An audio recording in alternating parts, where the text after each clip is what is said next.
Dominant Protector. Credit to the author. 471 hanggang 500. Ang mga pangalan po na nandito ay galing sa mga name generator. Kaya kung meron man pagkakatulad sa mga pangalan ng totoong tao o lugar, ito ay tunay na hindi sinasadya. Kumunat ang noo ni Thomas habang nagngangalit ang kanyang emosyon. Hindi siya mapakali habang iniisip kung ang Pildores ay kasing himala ng tunog nito. Mabisa kaya itong gamutin ang sakit ng kanyang anak? Kung talagang totoo ang paglalarawan ng auctioneer, maibibigay ba ng tabletang ito sa kanyang anak ang mahimalang epekto ng paglilinis na ipinangako nito? Ang ugat ng sakit ni Trixie ay sanhi ng isang depekto sa kanyang dugo. Sinabi ito minsan ni Miracle Dr. Linford. Gayon din ang ilang mga eksperto sa mga namamana na sakit habang bumuti ang agham at medisina. Sinubukan nilang gumamit ng iba't ibang paraan upang mabawi ang depekto sa kanyang dugo, ngunit hindi nagtagumpay.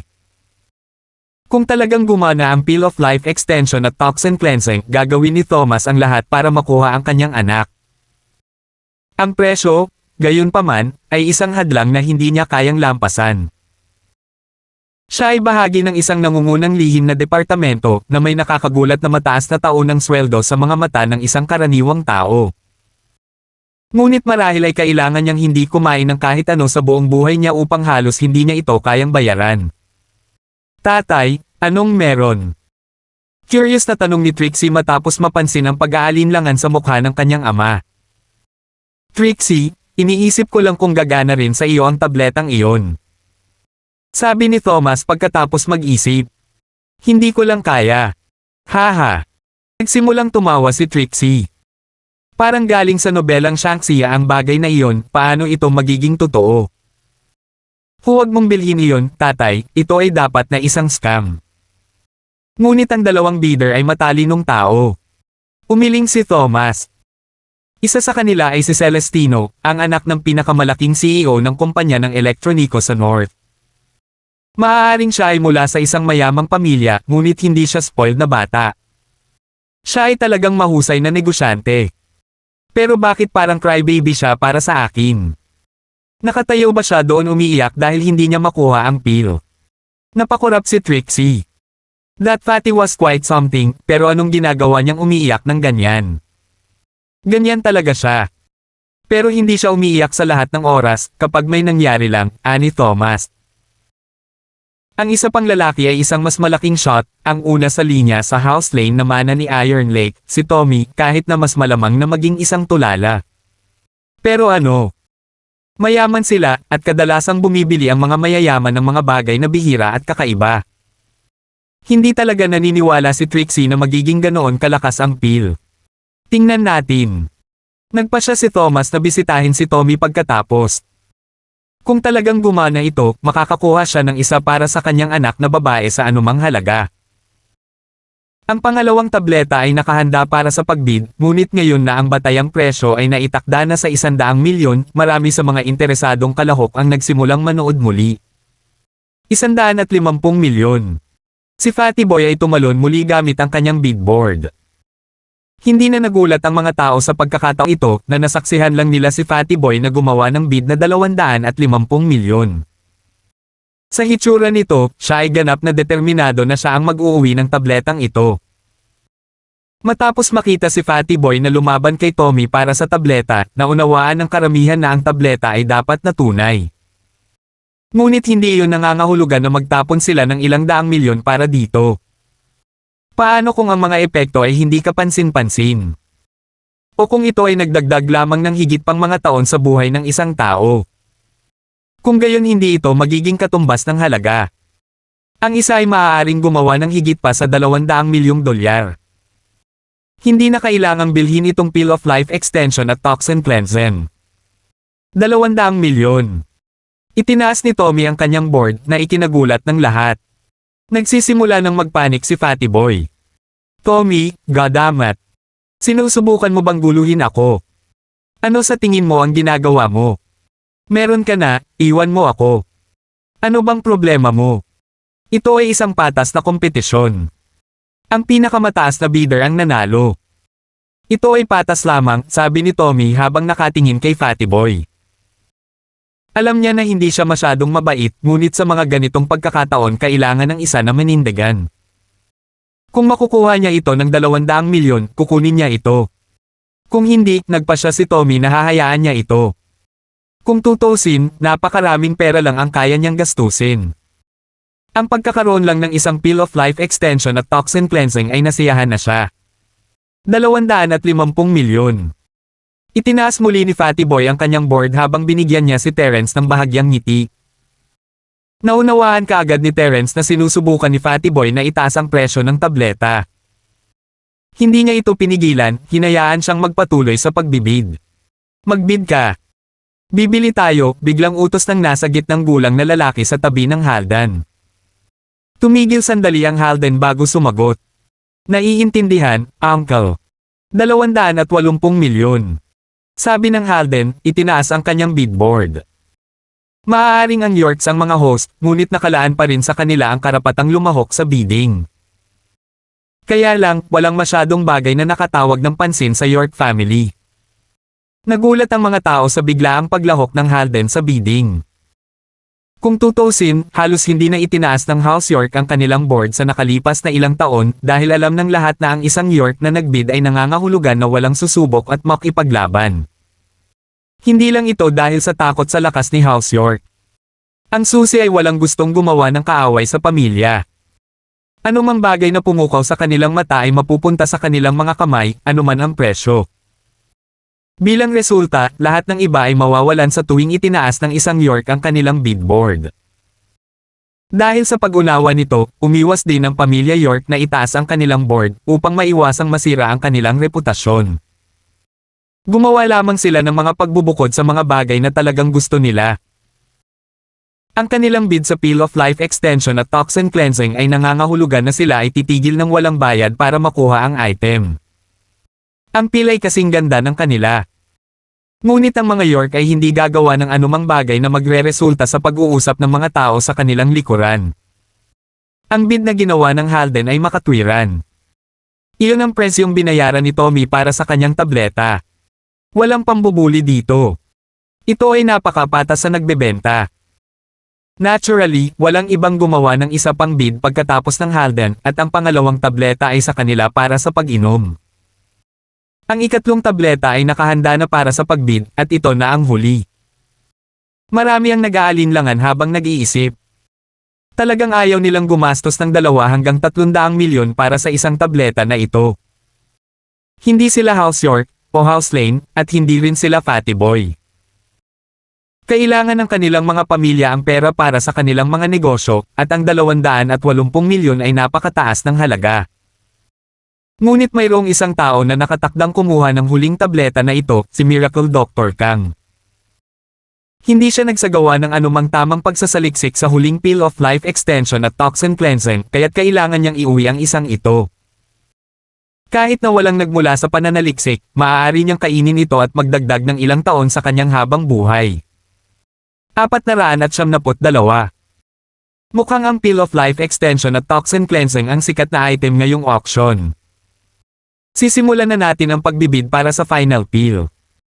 Ngayon, mga kapwa bidder, huwag nang magpigil sa pagkakataong ito na ang final pill. Ang huling pill. Marubdob na sinabi ng auctioneer habang inilalagay niya ang panghuling tableta, umaasa na matatalo ng nanalong bid ang nakaraang 2 tableta at lumikha ng kasaysayan. Nagsimula ang bidding at si Fatty Boy ang unang tumalon, nanginginig ang kanyang puwet sa proseso habang itinaas niya ang kanyang bid board. 200 milyon. Nagkagulo ang mga tao, hindi inaasahan na si Fatty Boy ang magsisimula sa bidding war na may 200 milyon mula pa lang. Ngunit ito ay may katuturan habang iniisip nila ito. 2 magkasunod na pildores ang naubos ni Fatty Boy, at ito na ang huling pagkakataon niya. Wala nang mga pagkakataon pagkatapos nito. Si Haldan, sa kabilang banda, ay hindi masyadong naiintindihan ang bid ni Fatty Lay. Maaaring naunang uminom ng tableta ang Halden, ngunit sinabi sa kanya ng kanyang instincts na ang tableta na ito ay dapat na isang bagay na mabuti. Tito, dapat ba tayong gumawa ng isa pang bid? Hindi. Umiling ang nasa katanghaliang gulang na lalaki. Binili mo ang nauna sa murang halaga. Hindi na nagbid si Fatty Boy bilang paggalang kay House York, at ganoon din sa iba pang bidder. Hindi magandang ipaglaban ng pamilya natin ang final pill na ito. Hindi natin ito paraan. Ha! Mababang presyo. Napakurap ang Haldan. Makikita mo, pantay na sabi ng nasa katanghaliang gulang na lalaki. Ang huling pill na ito ay magbebenta ng higit sa 300 milyon, natatakot ako. Nakaramdam ng panghihinayang ang Halden nang marinig ang mga salita. Siya ay bata pa at hindi isinasaalang-alang ang lahat ng kahihinatnan. Ipinapalagay niya na ang pagbili ng tableta sa presyo ng huling bid ay sapat na mataas. Hindi niya inaasahan na mababa ang presyo nito. Pagkatapos ng lahat, kapag ang parehong mga item ay na-auction, ang mga nauna ay karaniwang ibebenta sa mas mataas na presyo, na ang mga susunod na item ay ibinebenta para sa unti-unting mababang presyo, dahil ang mga taong interesado sa pakikipagkompetensya ay lumahok na. Sa madaling salita, mas mura lang ang mga bid. Ngunit ang item ngayon ay isang pagbubukod. Matagal nang pinaplano ni Tommy na makilahok sa kasiyahan, ngunit nang marinig ang 200 milyon ay nawalan siya ng loob na gawin ito. Kahit mayaman si House Lane, maraming asset at investment securities ang hindi niya maibenta o mailipat.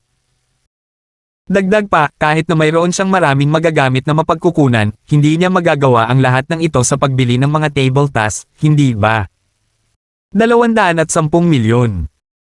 Isang anak ng isang bahay ang nagtaas ng bidboard pagkatapos makatanggap ng pahintulot mula sa kanyang mga nakatatanda, na labis na ikinahihiya ng iba habang tinitingnan siya ng mga ito.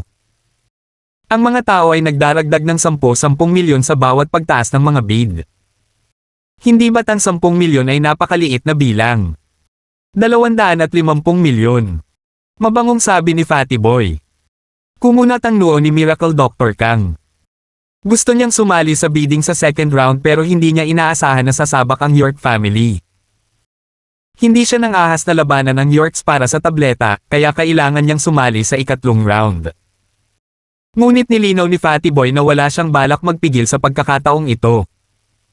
Ito ay lubos na nag-aalala para sa doktor.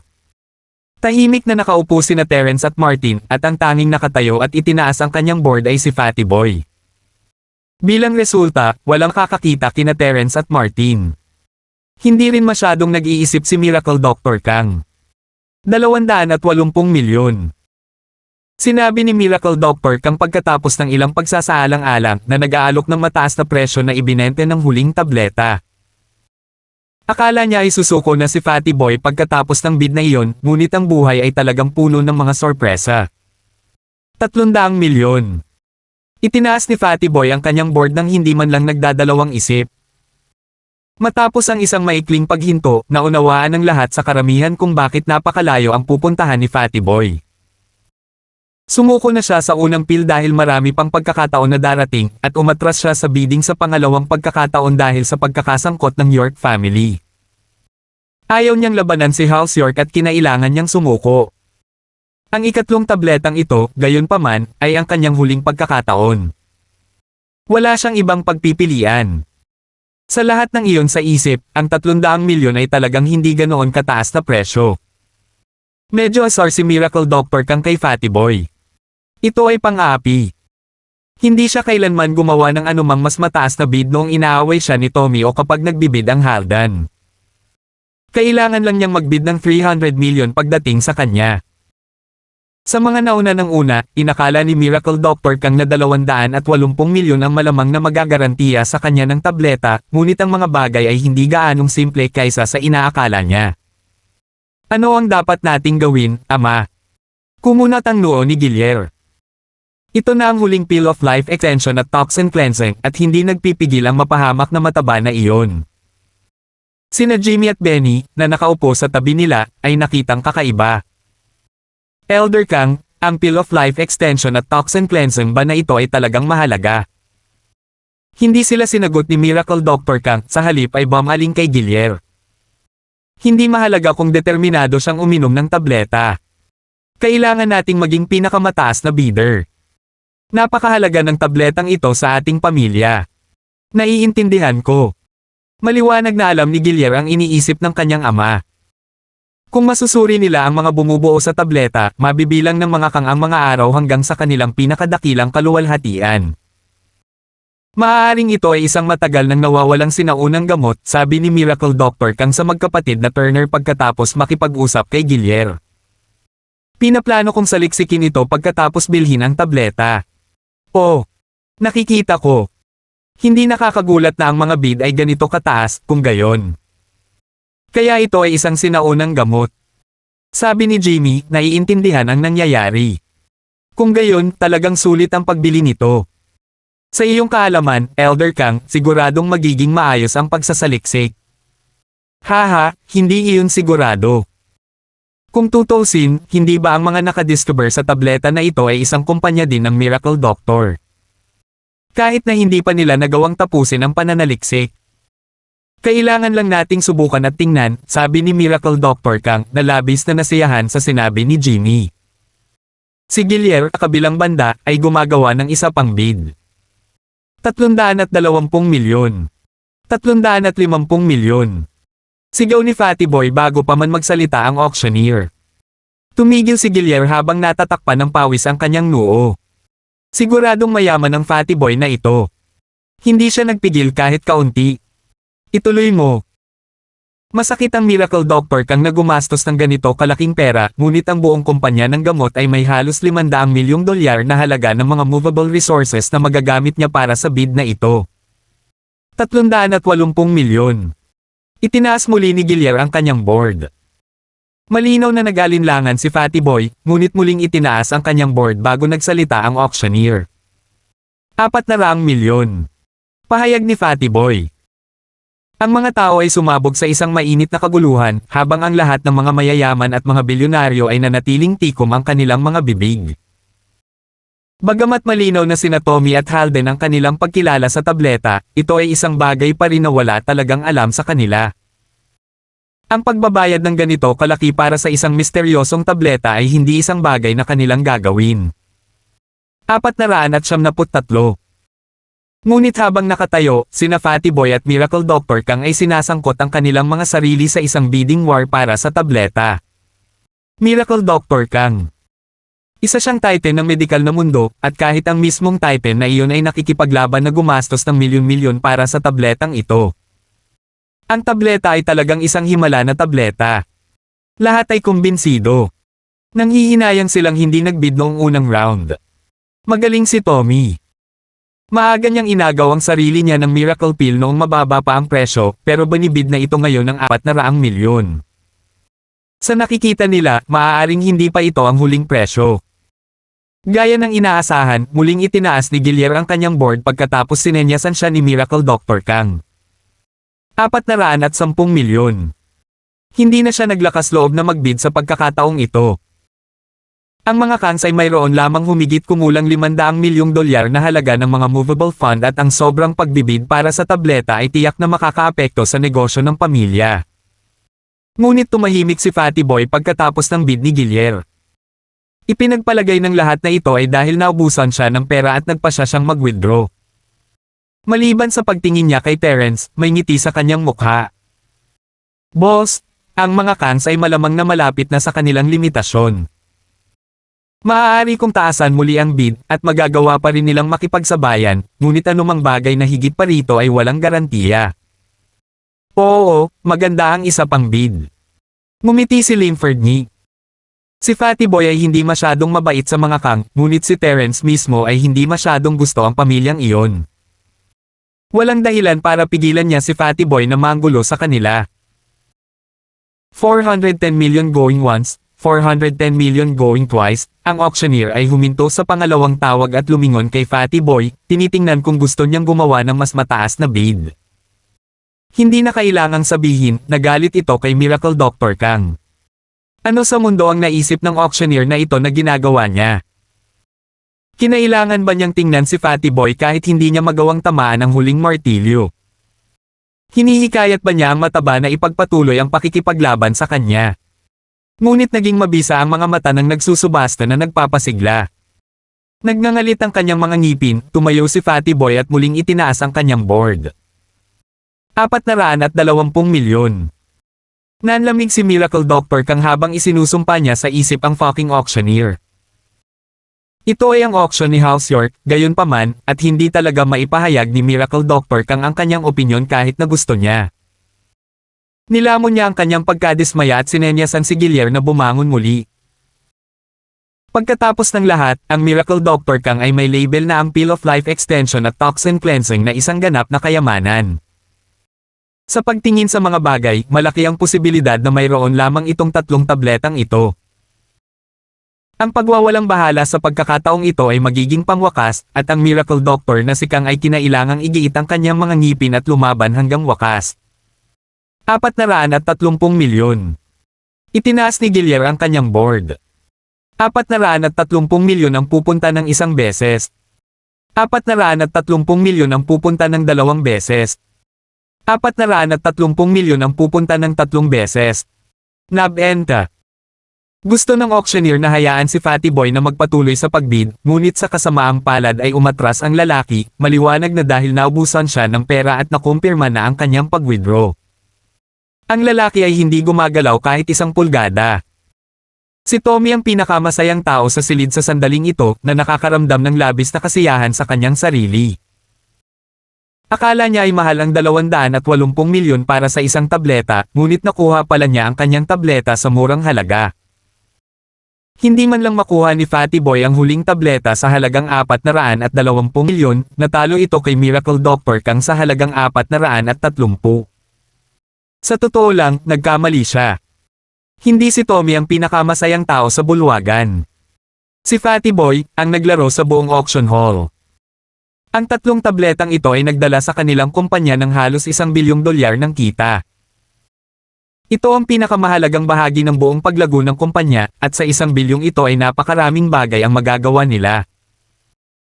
Totoo na gusto niyang uminom ng tableta para sa kanyang sarili, ngunit ngayong nangako si Terence na ibibigay sa kanya ang buong pag-iisip niya sa auction bidding ay nagbago.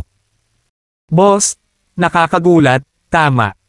Marami na tayong pondo ngayon. Tumawa si Fatty Boy. Hindi inaasahan ni Terence na 3 regular na body cleansing pills ang mabebenta ng ganito kalaking pera.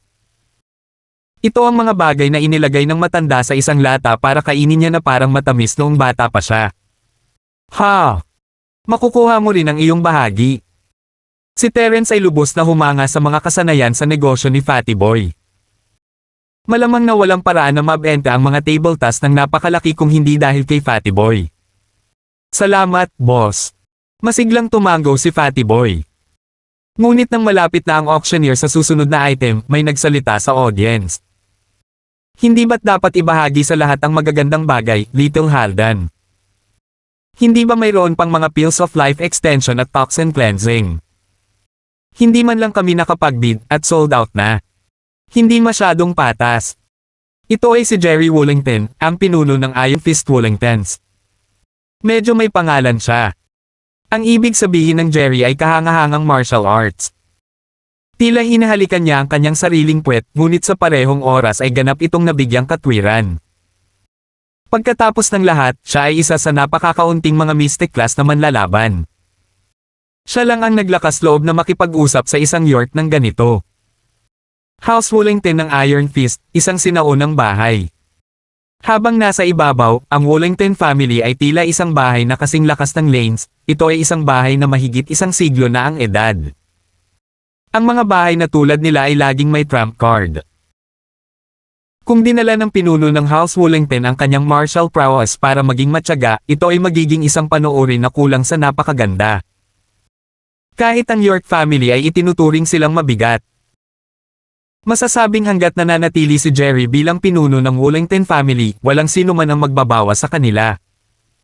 Sumugod si Jerry matapos matanggap ang tawag sa telepono ng kanyang apo na si Chester. Siya ay nasa Iron Lake at nagpaplanong dumalo rin sa auction ng Yas, ngunit ang isang tao sa kanyang posisyon ay napakabihirang dumalo sa unang 2 araw ng auction, kadalasang ipinapadala ang kanyang mga anak at apo upang kumatawan sa kanya sa halip personal na lumalahok lamang sa huling araw. Ngunit nang marinig ang tungkol sa pill ng life extension at toxin cleansing na nagbebenta ng 280 milyon, at ang katotohanan kahit ang York family ay lumahok, hindi na kinaya ni Jerry. Nagmamadali siyang pumunta sa auction hall para lamang maabot ang huling tao para sa huling tableta. Tiningnan niya ang paglalarawan ng Peel of Life Extension at Toxin Cleansing at naramdaman niya na ito ang matagal nang nawawalang body cleansing pill ng Martial World. Nakaramdam ng pagkakaisa sa item, lumaki ang kanyang interes na nagresulta sa pagkaantala niya sa auction dahil sa kanyang pakiramdam ng pagkawala. Kung ito ay isang anak ng isang tipikal na matatag na bahay, ang Halden ay magkakaroon ng paraan upang harapin ito. Ngunit ito ay si Jerry ng Iron Fist Wellingtons, isang Mystic Class Master. Kailangan niyang tumapak ng maingat dito. Nilinggan niya ang tiyuhin na nakaupo sa tabi niya. Itanong mo kung ano ang iniisip ni Mr. Celestino, mahinahong sabi ng nasa katanghaliang gulang pagkatapos ng ilang pag-aalinlangan. Kung marami pa, hindi masakit na maglabas ng ilang mga table task. Hindi tayo kukuha ng porsyento ng mga kita. Naiintindihan. Tumango ang Halden bago sinenyasan ng auctioneer na ipos ang auction. Pagkatapos ay tinawagan niya si Celestino. 474. Kung ang isang item ay mahusay na naibenta sa auction, ang host ay makikipag-ugnayan sa provider sa kaso na maaaring mayroong higit pa sa isa, na nagtatanong kung mayroon pa o kung mayroong anumang bagay na katulad na ilalagay para sa auction. Ang pagtawag ng Halden kay Fatty Boy bilang isang resulta ay hindi masyadong nakakagulat. Mr. Lay, ang Peel of Life Extension at Toxin Cleansing na ito ay medyo sikat. I wonder kung may mas maraming katulad na kayamanan sa pag-aari mo. Narinig mo rin ang reaksyon ng audience, Mr. Lay. May mga bisitang hindi pa nagkaroon ng pagkakataong magbid, magiliw na sabi ni Halden. Dati hindi niya binibigyang halaga si Fatty Boy, pero ngayon ay mas mataas ang tingin niya kay Fatty Boy. Paumanhin, Mr. York, ngunit sa kasalukuyan ay mayroon lamang akong 3. Imposibleng maglabas ng pang-4 ngayong auction paghingi ng paumanhin ni Fatty Boy. I see. Sayang naman. Napabuntong hininga ang Halden. Mukhang kailangan kong pumunta sa entablado para magpaliwanag. Marahil ako ang gagawa niyan. Magandang panahon para ipaliwanag kung bakit bihira ang tableta, sabi ni Fatty Boy. Iyan ay gumagana. Salamat, Mr. Lay. Nailigtas nito ang Halden ng maraming problema kung si Fatty Boy mismo ang pumunta sa entablado, kung hindi ay lalapitin siya ng mga tao para kumuha ng tableta. Maaaring siya ang namamahala sa auction, ngunit walang paraan na makapaglabas pa siya ng higit pang Pills of Life Extension at Toxin Cleansing. Ang paglalagay ng responsibilidad na ito sa mga balikat ni Fatty Boy ay walang kulang sa perpekto. Pagkatapos ibaba ang tawag, inilipat ni Fatty Boy ang kanyang malaking frame sa entablado habang nanonood ang mga manunood, nagtataka. Magandang gabi sa lahat. Ako ang kinatawan ng Miracle Dr. Larkin's Company. Pahintulutan kong ipaabot sa inyo ang aking pinakamalalim na paghingi ng tawad. Sabi ni Fatty Boy sa audience, hawak ang mic. Ano?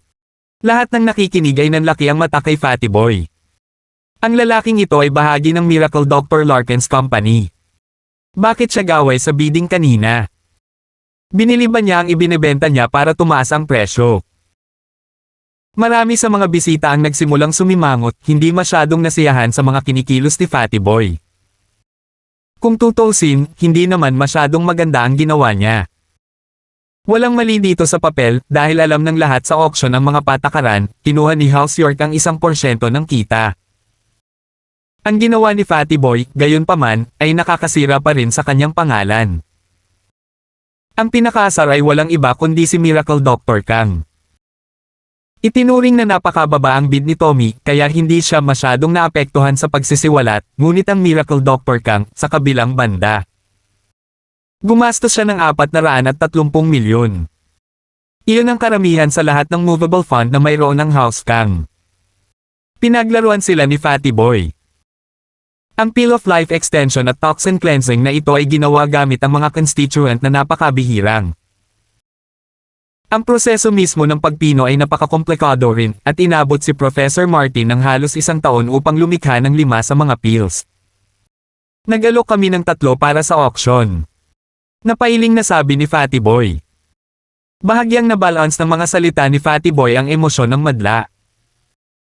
Isang taon para sa 5 table task at higit pa rito, mga bihirang sangkap. Ang tableta ay dapat na isang tunay na hindi mabibaylang kayamanan. Kung sinabing si Miracle Doctor Kang ang gumawa ng tableta, malamang na pagdudahan ito ng mga tao. Si Martin, sa kabilang banda, ay may kredibilidad sa mga bahay ng kapangyarihan. Siya ay isang himala doktor mismo, sa unang lugar. Pero hindi ba't dalawa pang pills? Saan nagpunta ang mga iyon? Sa natitirang 2 pil, ang isa ay ibinigay sa isang partner ng Miracle Dr. Larkin's Company, na dinala niya sa birthday party ni Miracle Dr. Kang bilang regalo para kay Miracle Dr. Kang. Ang isa pang tableta, gayunpaman, nainom na ng aking ama. Kalokohan ni Fatty Boy habang gumagawa siya ng maling pinagmulan. Natural, hindi niya sasabihin kahit kanino na ang pil na ininom ng kanyang ama ay talagang para kay Miracle Dr. Kang. Naunawaan na rin ng lahat ng nakakakilala kay Fatty Boy kung bakit mabilis na gumaling ang kanyang ama. Ang lalaki ay isang pasyente ng uremia, ilang pulgada ang layo mula sa kamatayan at ngayon ay buhay at naglalakad, malusog gaya ng dati. Ang mga taong ito ay may mabigat na puso habang pinagsisihan nila ang kanilang mga aksyon. Bakit hindi sila kumilos kanina? Mayroon lamang 5 table task at walang natira. Siyempre, ang pinakamahirap na kumuha nito ay walang iba kundi ang Miracle Dr. Kang na ang lumang mukha ay nasunog sa kahihiyan. Kakasabi lang niya kay Jimmy na ang tableta ay isang matagal nang nawawalang sinaunang gamot, ngunit ito pala ay si Martin ang nagpino at lumikha nito. Higit pa rito, si Miracle Dr. Kang ay binigyan ng isang tableta sa kanyang kaarawan. At narito siya, walang kahihiyang tinawag ang tableta bilang isang natatanging bagay na matagal nang nawala. Ngunit walang sinabi si Jimmy. Medyo mababa ang tingin niya kay Miracle Dr. Kang, ngunit nasa panig na siya ng mga Kang. Ang mga kahihiyan ni Miracle Dr. Kang ay hindi nagbigay sa kanila ng anumang ginhawa. Ngunit ang sumunod na sinabi ni Fatty Boy ay nagpaginhawa ng kaunti kay Miracle Dr. Kang. Kaya ang 3 pills lang ang available. Maaaring ako ang acting chairman ng Miracle Dr. Larkin's Company, ngunit hindi nito binibigyan ako ng karapatang magkaroon ng pill para sa sarili ko. Dahil alam ko ang epekto ng pill kaya sumali na rin ako sa bidding. Hindi ko napigilan ang sarili ko. Sayang at hindi ako nakabili. Nagsimulang magbulungan ang mga manunood sa pagkakaintindi. Kaya't si Fatty Boy ay tunay na nagnanais ng mga table task. Hindi niya sinusubukang itaas ang mga presyo o ano pa man. Maaaring hindi nila ito gusto noon pa, ngunit gusto niya. Kung bakit walang humpay si Fatty Boy sa kanyang pagbid, simple lang ang dahilan, alam niya mismo kung ano ang halaga ng kayamanan. Ngunit tatalakayin ko ito kay Professor Larkins pagbalik ko. Titingnan ko kung mayroon tayong mayalok para sa auction sa 3 araw. Dahil doon, yumuko si Fatty Boy sa lahat. Salamat sa inyong lahat para sa inyong interes at pagmamahal sa Miracle Dr. Larkin's Company. Ililista ang aming mga produkto sa merkado pagkatapos ng auction. Dahil doon, umalis si Fatty Boy sa entablado habang sinimulan ng lahat na talakayin ang 3 araw na mga item na binanggit ni Fatty Boy. Ang kanilang interes ay matindi habang iniisip nila kung anong uri ng mga sorpresa ang ay dudulot ng kumpanya. Ang pangalan ni Martin ay palaging isang maliwanag na paksa sa mga bilyonaryo at makapangyarihang mga bahay. Ang kanyang reputasyon at husay ay napakamaalamat. Ngunit ang lalaki ay hindi partikular na sosyal na tao, at napakahirap na maging malapit sa kanila kahit na nagawa niyang iugnay ang tao. Walang umasa na si Martin ay magsisimula ng isang kumpanya sa isang tao. Ito ba ay isang kompetisyon laban sa Miracle Dr. Kang Company? O sa wakas ay interesado ang propesor na kumita ng pera? Ano man ang kaso, malugod na tatanggapin ng lahat ang bagong kumpanya kung magbibigay ito ng dekalidad na gamot. Halimbawa, itong Pill of Life Extension at Toxin Cleansing. Ang mga tao ay nag-iisip na kung ang tableta at kumpanyang ito ay konektado kay Professor Larkins, ngunit ngayong nakumpirma na ito ni Fatty Boy, wala nang anumang bakas ng pagdududa. Ang natitira ay panghihinayang. Pagkatapos ng lahat, si Miracle Dr. Larkins ay isang taong may napakatibay na prinsipyo, isang makatarungang tao. Hinding-hindi siya magsisinungaling. 475. Tuso ang pananalita ni Fatty Boy. Sa totoo lang, wala siyang ginawang malinaw. Magkakaroon ba ng pills of life extension at toxin cleansing sa hinaharap? Kailan magkakaroon ng pills? Hindi niya natugunan ang mga problemang ito, iniiwan ang mga bagay na binalak niyang idagdag sa ikatlong araw na hindi rin malinaw. Hindi pa nga niya kinumpirma na may pupuntahan man lang doon sa ikatlong araw. Ngunit iyon ang eksaktong uri ng saloobin na nagpasigla sa madla. Tanabangan nila ang misteryoso. Ang mga tao ay palaging gumagawa ng kanilang mga imahinasyon kapag ang mga bagay ay madilim. Magandang pananalita na walang sinabi. Ngumiti si Terence kay Fatty Boy habang pababa siya. Hey, tama iyan. Hindi ito isang bagay na maaari nating ipaalam sa mundo. Ito ay isang lihim ng kalakalan. Ngumiti naman si Fatty Boy. Ngunit, boss, ano sa palagay mo ang dapat nating ibenta para sa ikatlong auction? May paghahanda ba tayong ibenta? Maghanda ng ano? Walang inihanda si Terence, ngunit magagawa niya kung gusto niya. May oras pa siya. Nabalitaan ko na malapit nang mag-auction si Miracle Doctor Kang ng ilang espesyal na edisyong Golden Creation Medicine bukas. Sinasabi nila na mayroon itong mga healing effect na mas epektibo at mas mabilis kaysa sa regular. Sabi ni Fatty Boy. Siguro makakabili rin tayo ng ilang espesyal na edisyong Golden Creation. Sapat na ang galit natin sa kanya, at magiging kakompetensya tayo kapag nailista na ang ating gamot. Hindi na kailangang iwasan ang pagtawid sa kanila o anumang bagay ngayon. Hanem. Ang Miracle Doctor na si Kang na may espesyal na Golden Creation Medicine para eye auction ay nakakuha ng interes ni Terence. Let me think, see if I can come up with something. Baka may magagawa pa akong mas maganda kaysa sa mga gamit niya. Ang galing, boss. Tumango si Fatty Boy. Totoo naman, walang kwenta kung pareho tayo sa kanila, parang ginagaya natin siya. Ang mga sumunod na item sa auction ay hindi gaanong espesyal. Siyempre, iyon ay nauugnay sa uri ng yugto na kanilang kinalalagyan. Ang mga ito ay mga item na itinuturing na nangungunang mga kayamanan sa anumang regular na auction. Ngunit ang mga tao dito ay mga veterano sa mundong ito, at hindi sila masyadong nagulat sa mga bagay na lumalabas. Ang mga bid ay hindi mas mataas kaysa sa mga bid para sa pills of life extension at toxin cleansing. Hindi sila kahit isang ikasampu nito.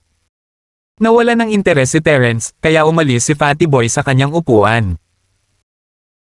Pumunta siya sa likod ng entablado upang hawakan ang mga pamamaraan para sa 3 pildores na ibinente niya, ibinawas ang perang ginastos nila sa mapa ng balat ng kambing. Lahat ng iba ay idineposito sa bank account ni Fatty Boy. Pagkatapos ng mga pamamaraan, dinala ni Fatty Boy ang mapa ng balat ng kambing pabalik kay Terence. Tiningnan niya ito at itinupi ito pabalik. Hindi ito ang lugar upang siyasatin ang mapa. Sa katunayan, hindi man lang niya binalak na tingnan ito noong una, hindi man lang ngayon. Wala siyang oras. Kasama ng isa sa bahay, si Terence ay mayroon lamang 2 piraso ng mapa. Hindi niya alam kung gaano kalaki ang mapa sa kabuuan nito, o kung gaano karaming mga piraso ang nahati, ngunit ang katiyakan ay ang 2 piraso ay walang gaanong praktikal na gamit. Kaya kinuha ni Terence si Fatty Boy na bilhin ang mapa para lang mabusog ang kaunting curiosity ng explorer na mayroon siya. Hindi niya inaasahan na ang mapa na ito ay talagang magdadala sa kanya ng kahit ano. Ito ay higit pa sa isang kapritsyo. Natapos ang auction sa ilang sandali, at walang ibang item sa auction ang nakatanggap ng parehong uri ng tugon gaya ng pills of life extension at toxin cleansing. Nagbid ang mga tao at mabilis na natapos ang mga bagay-bagay. Ang unang araw ay hindi dapat maging napaka-espesyal sa unang lugar. Ganyan naman noon pa man. Ang Pildores ngayong taon ay isang napaka-espesyal na exception. Tumayo sina Terence, Fatty Boy, at Martin para umalis sa auction hall nang makita nila si Miracle Doctor Kang na nakatingin sa kanila, ang kanyang mukha ay halatang nanlamig nang makita sina Terence at Martin. Tumango si Terence, binigyan ng ngiti ang doktor. Matagal nang pinaghihinalaan ni Miracle Doctor kang si Terence na parang isang tagapagmana ng isang makapangyarihang pamilya, kaya nang makita siyang kasama ni Fatty Boy at Martin ay sumimangot ang kanyang mukha. Hindi niya masyadong inisip iyon. Sa pagkakaalam niya, sina Terence at Fatty Boy ang nagtutulak sa biglaang pagnanais ni Martin na sumali sa mundo ng negosyo. Ang mamumuhunan ay malamang na si Fatty Boy. Si Terence ay dapat magkaroon din ng ilang bahagi, ngunit ang Miracle Doctor Kang ay walang pakialam tungkol doon. Ang taong binabantayan niya ay si Fatty Boy. Ang lalaki ay isang veteranong negosyante. Terence. Hindi makapaniwala si Trixie sa kanyang mga mata. Hinaplos niya ang mga ito para masigurado kung sino talaga ang nakita niya, sa katunayan, si Terence. Tumakbo siya at tuwang-tuwa na sumigaw. Lumingon si Terence upang tingnan si Trixie, nagulat din, hindi lubos na maunawaan kung bakit niya nakikita si Trixie dito. Sinundan niya ba siya dito? Hindi mapaniwalaan iyon ni Terence. Hindi man lang niya nakita ang anino niya nang sumakay sa eroplano. Maaaring nagkataon lamang ito, kaya mapait na ngumiti si Terence. Bakit ka nandito? Oo, bakit ka nandito? Sabay sabi ni Trixie. Tinitingnan lang ang mga kaibigan ko. Ngumiti si Terence. Well, may gagawin ako, so see you. Iniwasan ni Terence si Trixie. Ayaw niyang mapalapit sa dalaga. Ang proseso ng kanyang pag-iisip ay medyo kakaiba, at ayaw niyang may kinalaman sa kanya. Pupunta ka rin bukas. Gusto mo bang sabay tayo? Si Trixie ay medyo nababagabag sa saloobin ni Terence sa kanya. Bakit sa mundo ang lamig niya? Mukhang excited pa rin ang mukha niya habang puppy-eyed si Terence. Bukas na lang natin pag-usapan. Tinalikuran siya ni Terence, ayaw siyang harapin ngayon. Sige, hahanapin kita bukas. Sabi ni Trixie, naaalalang hinihintay siya ng kanyang ama. Hindi niya dapat masyadong kausapin si Terence. Ang pagkikita dito ni Terence ay natuwa sa kanya, sa ilang kadahilanan. Hindi niya lubos maintindihan kung bakit. Ito ba ang pakiramdam ng makilala ang isang matandang kakilala sa isang hindi pamilyar na lungsod? O isa ba itong paraan para atakihin niya si Josephine, isang paraan para mahalin siya ni Terence? Oh! Masyado lang siyang naines. Sa sandaling iyon, mabilis na naglakad sina Jerry at Chester. Nang malaman na si Martin ang nagpino ng tableta, gusto ni Jerry na makipag-usap kay Martin at tingnan kung makakakuha siya ng isa pang tableta. Professor Larkins, ang tagal na. Na-miss kita. Si Jerry ay mukhang martial artist sa kanyang mahabang damit. Kinuyam niya ang kanyang mga kamao at binati si Martin. Haha, Elder Wallington, kumusta ka? Tumanggaw si Martin kay Jerry para batiin siya. Siya ay nagsagawa ng acupuncture sa kanya dati, at habang ang dalawa ay hindi estranghero, hindi siya kumilos ng labis na palakaibigan. Si Martin ay palaging napaka-neutral sa mga bahay na ito, hindi kailanman nagiging masyadong malapit sa isang partikular na bahay, kahit na ang bahay na iyon ay ang York family, o ang Wallingtons. Salamat sa iyo, Profesor. Medyo matigas pa rin ang pakiramdam ko, ngunit ang mga dati kong sugat noong kabataan ko ay nangangailangan pa rin ng tulong mo, Miracle Dr. Larkins, kapag mayroon kang oras para sa sesyon ng acupuncture. Magalang na sabi ni Jerry. Maaaring isa siyang Mystic Class Master, ngunit kahit na ganoon, binigyan niya ng malaking paggalang si Martin. Pagkatapos ng lahat, ito ay isang kilalang doktor ng Himala, isang makajos na figure. 476. Siyempre, hindi problema iyon. Pumunta ka lang sa Starfield anumang oras na maaari mo, Elder Wallington, sabi ni Martin, hindi tinatanggihan siya.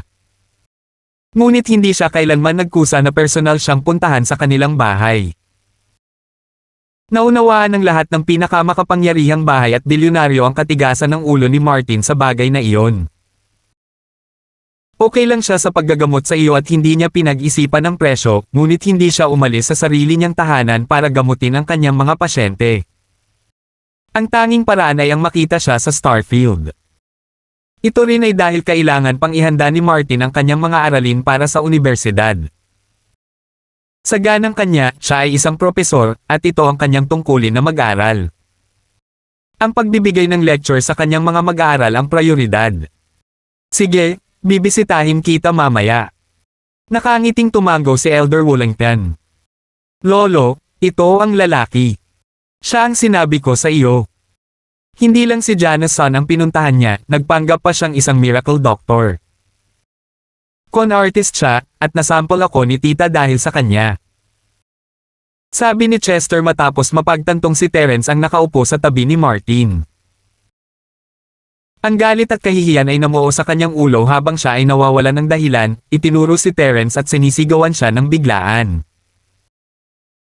Si Chester ay masyadong pinapahalagahan sa sambahayan ng Wellington, at lahat sila ay may mataas na inaasahan para sa kanya, itinaas siya upang maging tagapagmana ng ikatlong henerasyon. Siya ay isang lalaki sa ginintoang klase sa edad lamang ng higit sa 20 taong gulang. Ito ay isang kamangha-manghang gawa, isang matinding pambihira sa mundong ito. Hindi bababasa, para sa Wus ito.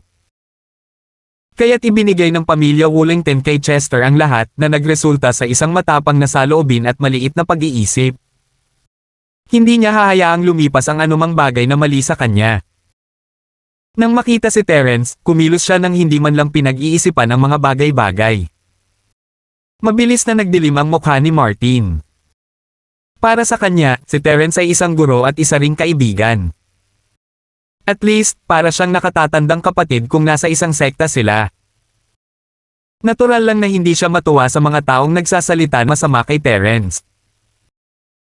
Tinitigan niya si Jerry at pantay na nagsalita, "Bueno, aalis na tayo, Elder Wellington." Natigilan ang ekspresyon ni Jerry. Hindi niya inaasahan na tatayo si Martin para kay Terence. Ito ay medyo nakakabahala para sa kanya. Siya ay hindi isang tao na kunin ang tamang paninindigan sa pagkuha sa panig ng kanyang apo. Kilalang kilala siya para dito. Ang kanyang apo ay isang taong may katangi-tanging talento, isang taong napakahalaga sa kanya na pinalayaw niya sa anumang gusto niya. Walang pinayagang gumawa ng anuman sa kanya. Natural, paninindigan niya ang apo na ito kung may mangyari sa kanya, hindi alintana kung kaninong kasalanan o ang taong kailangan niyang harapin. Ngunit si Martin ay isa sa mga taong hindi niya nang ahas na tumawid. Kasama niya rito, hindi talaga siya makakapunta at magdulot ng gulo kay Terence. Binigyan niya ng maikling tingin si Terence at sinunog ang kanyang mukha sa alaala, nag-iisip ng paraan para makabawi sa kanya. Hindi umimik si Jerry, ngunit may sumabog bago niya magawa. Sino ang tinatawag mong con artist? Ikaw ang con artist. Wala ka. Sinabi ni Trixie matapos masaksihan ang pag-insulto ng taong ito kay Terence nang wala saan. Sino siya sa tingin niya? Sinusubukan niyang umarte na parang siya ang hinahangaan ni Terence. Ang mga salita ng lalaking ito ay nakakasira kay Terence, at kung si Terence ay isang manloloko, nangangahulugan iyon na mahuhulog siya sa isang sinungaling at kriminal. Sinisiraan siya ng lalaki. Kaya si Trixie, natural, hindi magkakaroon ng ganoon. Sinaman niya ng tingin si Chester, at ang tanging nakakapigil sa kanya sa paglapat ng paa sa mukha nito ay ang dami ng tao sa paligid nila. Pagkatapos ng lahat, si Trixie ay isang batang babae na binubugbog ang mga tao para sa almusal. Nagalit si Chester nang marinig niyang may nagsasalita para kay Terence. Magsasalita pa sana siya nang makita niyang isa itong magandang babae. Hindi niya talaga kayang sigawan siya. Huwag kang ang magpatalo, wala itong kinalaman sa iyo. Ang bata ay walang asal, at gayon din ang matanda, nakikita ko. Kinagat ni Trixie ang kanyang mga labi. Oh, matanda, hindi mo ba pag-aaralan ang iyong apo? Nasaan ang kanyang mga asal? You little. Anong sabi mo? Nag-init ang mukha ni Jerry habang nakatingin kay Trixie, ang kanyang mga kamay ay kumukunot sa mga kamao. Siya ang pinuno ng Iron Fist Wellington family, at ang pagpabeya sa ganitong uri ng kawalang galang ay hindi maisip. Ito ay ganap na nakakahiya sa kanyang sarili at sa buong bahay. Anong gagawin mo, matanda ka? Gulat na sabi ni Trixie. Wala siyang alam sa anumang martial arts, ngunit may isang kilalang layunin ng pagpatay na nagmumula sa kanya. Mystic class early phase. Bumilis ang tibok ng puso ni Terence. Si Jerry ay kapareho ni Chester. Parehong mga physical practitioner, hindi espiritual. Bilang resulta, hindi niya maramdaman ang enerhiya sa loob nila maliban kung sila mismo ang naglabas nito. Na-assess lang niya ang antas ng kanilang lakas kapag nangyari iyon. Hindi niya inaasahan na ganoon kalakas ang matanda.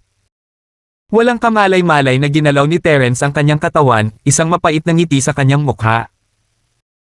Ano man ang anumang bagay, si Trixie ang nagsasalita para sa kanya. Hindi mahalaga kung ano ang kanyang intensyon. Hindi maaaring ipaubaya siya ni Terence sa kanyang kapalaran ng ganito. Medyo mali kung gagawin niya iyon. Kaya't handa si Terence na tamaan si Trixie kung umatake si Jerry. Isa siyang Mystic class na kalaban, ngunit si Terence ay may Golden class late phase strength, kasama ang kanyang Art of Dragon Mastery na pagsasanay. Kaya niyang gumawa ng strike mula sa isang Mystic class sa unang bahagi ng yugto, at habang walang garantiya na siya ay mananalo, may kumpiyansa siyang makakalaban sa kanya. Ngunit ang paghahanda ni Terence ay hindi kailangan. Nang siya ay humakbang pasulong, isang nasa katanghaliang gulang na lalaki ang mabilis na lumipat sa pagitan ni Trixie at Jerry, ang kanyang mga mata ay nasa matandang lalaki. Elder Wollington, itataas mo ba ang iyong kamao laban sa isang batang babae? Saglit na natigilan si Jerry, nagbago ang ekspresyon ng mukha niya. Ito ay si Thomas, isang mukha na lagi niyang nakikilala. Huminga siya ng malalim, naiintindihan niyang wala siyang magagawa ngayong araw. Ang pagpaparusa kay Trixie ay ganap na walang limitasyon. Ang nagpapos kay Jerry ay hindi ang Golden class mid-phase strength ni Thomas. Para sa isang Mystic class master, ang mga Golden class fighter ay hindi isang banta. Ang pinag-iingat niya ay hindi rin ang background ni Thomas. Ito ay isang lubhang mabigat na grupo, ang Mystery Investigation Department. Ang kanilang awtoridad ay napakaganda. Ngunit iyon ay sa kapag ito ay nasa mata ng isang normal na tao. Maaaring ayaw ng isang tulad ni Jerry na makipagkaaway sa isang grupong tulad niyan, ngunit hindi siya natatakot sa kanila. Ang talagang nakakatakot kay Jerry ay ang taong iyon na nawala sa eksena mahigit 10 taon na ang nakalilipas, ang dating kapitan ni Thomas. Ang lalaking iyon ay dating bahagi din ng Mystery Investigation Group at dinala si Thomas sa mga misyon. Matibay ang kanilang pagsasama. Kung ito ay ibang tao maliban kay Thomas, maaaring hindi nagpigil si Jerry, ngunit si Thomas ay isang taong dapat niyang bigyan ng respeto. Wala siyang ibang pagpipilian. Pagkatapos ng lahat, hindi mahalaga kung siya ay Mystic class o Earth class. Madudurog siya ng lalaking iyon sa isang galaw sa alinmang paraan. Hindi niya alam kung gaano kalakas ang lakas ng lalaking iyon, ngunit alam niya ang isang bagay na sigurado. Ang pag-asar sa kanya ay magiging katapusan ng Wollington family, at matatapos din ito sa isang araw. Phew! Napabuntong hininga si Jerry, may ngiti sa mukha. Captain Fane. Hindi ko kailanman itataas ang aking kamay laban sa iyong anak, syempre hindi. Joke lang. Mas mabuti pa. Tumanggaw si Thomas, nakahinga ng maluwag bago niya hinawakan ang kamay ni Trixie. Manatili ka sa susunod. 477. Ang kanyang pagtutok sa isang tawag sa telepono ay maaaring maging dahilan ng paggastos ni Thomas sa kanyang anak na babae. Sapat na ang maikling sandaling iyon para magdulot ng gulo si Trixie. Okay. Si Trixie ay hindi ganoon katanga para hindi maintindihan ang sitwasyon. Sasaksakin sana siya ng matanda kung hindi dahil sa kanyang ama. Ngunit halatang nag-iingat ang matanda sa kanyang ama. Hindi alam ang mga detalye, ipinalagay na lamang niya na natatakot siya kay Thomas. Medyo napasaya siya nito. Professor Larkins, matagal na. Naisipan kong bisitahin ka nitong mga nakaraang araw. Masayang sabi ni Thomas nang makitang nakatayo doon si Martin. Balak niyang bisitahin siya at magtanong tungkol sa Peel of Life Extension at Toxin Cleansing din. Kilala nina Thomas at Martin ang isa't isa, ngunit kahit si Martin ay walang maibibigay pagkatapos dumaan sa medikal na kasaysayan ni Trixie. Lalo siyang nawala ng magawa nang marinig niya na ang maalamat na si Dongfang ay walang magawa para sa babae. Ngunit hindi iyon nangangahulugan na ang mga bagay ay magiging katulad ng ilang taon na ang nakalipas. Hanggat may kapirasong pag-asa, kakapit dito si Thomas. Lil Fang. Napakatagal na. Ngumiti si Martin. Lagi akong libre, tawagan mo lang ako. Maliwanag na medyo pala kaibigan si Martin kay Thomas na medyo hindi nasiyahan kay Jerry. Isang harump ang ibinigay niya bago umalis, sabay hila kay Chester. Sige, baka busy ka, Professor. I'll take my leave. Nakatanggap lang ng tawag sa telepono si Thomas. May nangyari at kailangan niyang bumalik para harapin ito. Kailangan niyang bayaran si Martin sa pagbisitang iyon sa ibang araw. Sige. Tumango si Martin. Aalis na sana si Thomas kasama si Trixie nang makita niya si Terence sa gilid ng kanyang mata, agad na nagbago ang kanyang mukha. Ngumiti ng pilit si Terence. Kaya nakita siya ni Thomas pagkatapos ng lahat. Siya ay medyo natigilan sa kanyang sarili nang makita niya si Thomas, sa totoo lang. Hindi niya inaasahan na siya ang tatay ni Trixie. Sinubukan niyang magtago sa likuran dahil doon, ngunit walang silbi. Gumamit siya ng bahagyang kilos gamit ang kanyang kamay na sinasabi kay Thomas na huwag magdulot ng kaguluhan. Si Thomas ay isang maunawang tao. Nagkunwari siyang walang nakikita nang makita niyang gustong itago ni Terence ang kanyang pagkakakilanlan. With that, umalis siya kasama si Trixie. Pagkatapos niyang kumalma, napagtanto ni Thomas kung gaano katawa ang kaninang tensyon. Hindi na kailangang magpanik. Hindi niya pinalampas ang mabilis na paggalaw ni Terence bago siya pumagitna, ngunit hindi niya ito masyadong inisip sa pag-aakalang aksidente lang iyon. Ang pag-iisip na malapit ng tamaan ni Terence si Trixie ay hindi sumagi sa kanyang isipan. Ngayong alam na niya kung sino talaga ang taong iyon, gayunpaman, naunawaan niya na ang motibo niya ay protektahan si Trixie. Sa kanyang proteksyon, magiging maayos si Trixie. Kung tutuusin, alam niya ang lakas ni Terence. Wala siya sa level ni Jerry, pero medyo may kakayahan siyang palayasin siya sandali. Kilala mo sila, Trixie? Tanong ni Thomas habang iniisip ito. Hindi niya maintindihan kung bakit makikilala ni Trixie si Terence. Medyo close din sila. Oo, si Terence ay nakaupo sa tabi ko sa klase. Tumango si Trixie na medyo kakaiba. Bakit bigla na lang binibigyang pansin ng papa niya ang buhay niya? Ano? Nanlaki ang mga mata ni Thomas habang nakatitig kay Trixie. Sinasabi mo. Isa siya sa mga kaklase mo. Umupo pa siya sa tabi mo. Oo, bakit? Napatingin si Trixie sa kanyang ama na nagtataka. Para saan siya nag-freaking out? Wala lang. Umiling si Thomas. Maaaring hindi bahagi ng Mystery Investigation Department si Terence, ngunit magkasama sila sa ilang misyon. Ngunit ano ang ginagawa ni Terence sa isang lugar tulad ng paaralan?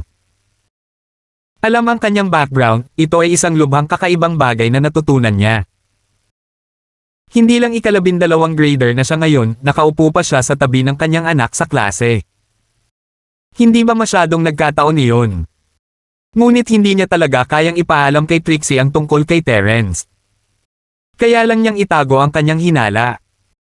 Hindi rin niya lubos na naiintindihan kung sino si Terence noong una. Siya ay itinalaga sa mga misyon na iyon ng kanyang mga nakatataas. Trixie, may emergency na aasikasuhin si Dad, kaya bumalik ka muna sa hotel. Baka hindi na ako makabalik mamayang gabi, may gagawin din ako bukas, medyo awkward na sabi ni Thomas. Nangako siyang lalabas kasama ang kanyang anak sa loob ng ilang araw. Ayos lang ako. Pupunta ako sa auction kasama ang kaibigan ko bukas. Sabi ni Trixie, hindi man lang galit habang marahang iwinagayway ang kanyang kamay. Bahagyang natigilan si Thomas sa inasto ng kanyang anak. Naaalala kung paano niya kinausap si Terence, isang ideya ang pumasok sa isip ko. May crush ba ang kanyang anak kay Terence? Nagsisimula na ba siyang magkagusto sa mga lalaki ngayon, at si Terence ba ang batang iyon? Ang pag-iisip ay nagbigay ng takot kay Thomas. Hindi siya ang uri ng magulang na hinihikayat ang kanyang mga anak na magkaroon ng maagang relasyon, lalo na dahil sa mga espesyal na kalagayan ng kanyang anak na babae. Gusto niya talaga na mabilis siyang makakuha ng boyfriend, baka makakuha siya ng apo o apo. Hindi niya kailangang mag-isa kung may nangyari talaga sa kanyang anak noon. At kung ang batang ito ay si Terence. Kung gayon si Thomas ay mas magiging suportado. Pagkatapos ng lahat, nasaksihan niya mismo ang kahusayan ni Terence. Hindi tatanggi si Thomas sa ibang tao, pero hindi ba mas maganda kung ang partner niya ay isang taong nasiyahan at naaprubahan niya? Hindi niya gustong tumatakbong mag-isa ang kanyang anak, ngunit kung talagang makakasama niya si Terence bukas, mas ligtas siya. Walang dapat ikabahala. Si Terence ang tinutukoy mo, tama ba? Sabi ni Thomas nang makarating sila sa parking lot. Tanong niya habang binubuksan ang pinto ng sasakyan. Oo, sabi ni Trixie, biglang napahiya. May kung ano sa tono ng kanyang ama. Ngunit ang maliit na kahihiyan ay iyon. Hindi siya natatakot o anuman. Wala siyang pakialam kahit na mapunta pa siya kay Terence, pati na lang makipaglokohan sa kanya. Nasanay na siyang gumawa ng gulo simula pa noong bata pa siya, hindi alintana kung nagalit man ito sa kanyang ama. Trixie, boyfriend mo ba siya? Biglang sabi ni Thomas habang nagmamaneho.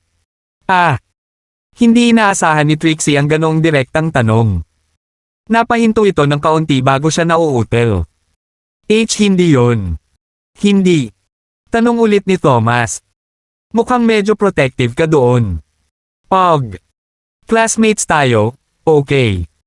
Siyempre kailangan kong maging protective. Mahinang sabi ni Trixie. Hindi siya natatakot sa anumang bagay, ngunit kahit na siya ay nahihiya sa paksa ng mga lalaki. Trixie, ayos lang si Dad kung magka-boyfriend ka. Kung may gusto ka, iuwi mo na lang siya para makita ko. Ngumiti si Thomas, hindi na nagtanong pa at naging malinaw ang kanyang paninindigan matapos makitang nahihiya ang kanyang anak. 478. Nakatitig si Trixie sa kanyang ama, lubos na natulala. Anong? Sinabi mo. Ang ibig kong sabihin, Trixie, ay hindi ka na bata. Hindi ba dapat naghahanap ka ng boyfriend? Bahagyang umubo si Thomas. Naramdaman niyang hindi masyadong bagay ang topic na ito pero wala na siyang choice ngayon, di ba? Hindi maganda ang kalusugan ni Trixie noong una. Hindi napigilan ni Thomas ang pag-iisip ng ganito. Karaniwan, ang ibang mga magulang ay umaasa na ang kanilang mga anak ay hindi isangkot ang kanilang mga sarili sa isang relasyon ng maaga, mas malala pa ang pagbubuntis bago ang kasal, ngunit ang mga bagay ay iba para kay Thomas. Nais niyang ang kanyang anak na bae ay manganak ng isang sanggol na may pagmamadali. Sa totoo lang, alam na alam ni Thomas na ang kalagayan ng kanyang anak na babae ay wala sa kamay. Siya ay tumatakbo dito at doon para sa kapakanan ng kanyang anak na babae kahit na alam niya na ang mga pagkakataon ay maliit. Ang pakikipagtagpo sa isang himalang doktor ay maantala lamang ang kanyang kamatayan, hindi magbibigay sa kanya ng ganap na paggaling. Ang paghahanap para sa isang ganap na paggaling ay isang malayong panaginip na hindi kailanman sumagi sa kanyang isipan ni Katie Ting. Ito ang nag-iisang dahilan kung bakit minamadali ni Thomas ang kanyang anak sa isang relasyon sa lalong madaling panahon. Wala siyang pakialam sa kahit ano. Gusto lang niyang makitang live ang kanyang anak habang sinimulan niyang talakayin ang isyong ito sa kanyang anak. Ito ay hindi kailangan sa palagay ko. Namula si Trixie. Bakit? Kailangan ko ng boyfriend. Iiwan ko ito sa iyo basta't subukan mo ang iyong makakaya. Ngumiti si Thomas at nagmaneho. Si Trixie ay naiwan sa hotel matapos magpaalam si Thomas habang siya ay nagmamaneho. Naghihintay pa rin ang mga tao sa kanya, kaya kailangan na niyang umalis. Nakatayo pa rin si Trixie sa harap ng hotel habang inaalala ang sinabi sa kanya ng kanyang ama. Ano ang ibig niyang sabihin? Sinusuportahan ba akong magkaroon ng boyfriend? Nakaramdam ng kakaiba si Trixie. Hindi siya ang edad para maging asawa ng iba, di ba? Natigilan si Trixie nang maalala niya ang kanyang kalusugan. Ipinanganak siya ng kanyang ina noong siya ay kasing edad niya rin. Napaka-misteryoso. Bakit ang namamanang sakit na ito ay dumadaan lamang sa mga batang babae, henerasyon pagkatapos ng henerasyon? Kung ako ay isang lalaki, ako ay magiging ganap na normal, naisip ni Trixie sa kanyang sarili. Ang lolo niya ang nagayos ng kanyang ama at ina noon. Hindi sila kasal, ngunit dinadala na siya ng kanyang ina sa sinapupunan. Ang kanyang ama ay isang matapat na tao. Siya ay infatuated sa kanyang asawa. Kahit na lumipas ang maraming taon, nanatili pa rin siyang single. Ang iniisip ni Daddy ngayon ay hindi na katulad ng iniisip ng lolo ko noon, di ba? Umiling si Trixie. Ang panahong iyon ng siglo ay lumipas na. Siya ay isang ika-12 baitang. Hindi ba't kakaiba kung nahanap niya ang kanyang sarili ng isang kasintahan at nagsimulang gumawa ng mga sanggol? Hindi nais ni Trixie na magkaroon ng anumang relasyon sa sinuman, hindi sa kanilang mga sempatiya, at syempre, hindi sa kalungkutan noong pinaghiwa-hiwalay sila ng kamatayan. Sa kanyang 18 taon, wala siyang mga besties, ilang mga alipors lang ang sumusunod sa kanya. Hindi siya kailanman nahulog sa isang lalaki dahil hindi niya dapat maramdaman ang hindi maipaliwanag na paghihirap kapag kailangan nilang maghiwalay. Pagkatapos magsalita ni Thomas, nag-trigger ito kay Trixie na mag-isip ng malalim. Naghahanap ako ng boyfriend. Pwede ba? Kahit ang isang tulad ko ay ma-fall sa isang lalaki. Pagtataka ni Trixie. Sinong mahuhulog sa akin? Umiling si Trixie na may mapait na ngiti. Ang paghahanap ng iyong sarili ng isang kasintahan sa bingit ng kamatayan na magiging tulad ng pagkuha ng bulok na swerte sa loob ng 8 buong taon. Biglang naisip ni Trixie si Terence. Magiging isang magandang ideya na yakapin si Terence sa kanya. Kahit na hindi niya magawang talikuran siya, magduruso pa rin siya ng husto. Gumawa ng mas matatag na desisyon si Trixie sa kaibuturan. Uncle, Celestino and the others have left, mahinang sabi ng binata na nagbid para sa gutay-gutay na scroll ng balat ng kambing laban kay Fatty Boy sa earpiece na suot niya. Kun, buntot mo sila at tingnan kung saang hotel sila tumutuloy pati na rin tingnan ang pagkakakilanlan ng binata. Sabi ng medyo may edad na lalaki na nakaupo sa tabi ng haldan. Oo. Sabi ni Kevin habang tumatango, umalis sa auction at nakikisalamuha sa karamihan. Si Fatty Boy ay walang sasakyan sa Iron Lake.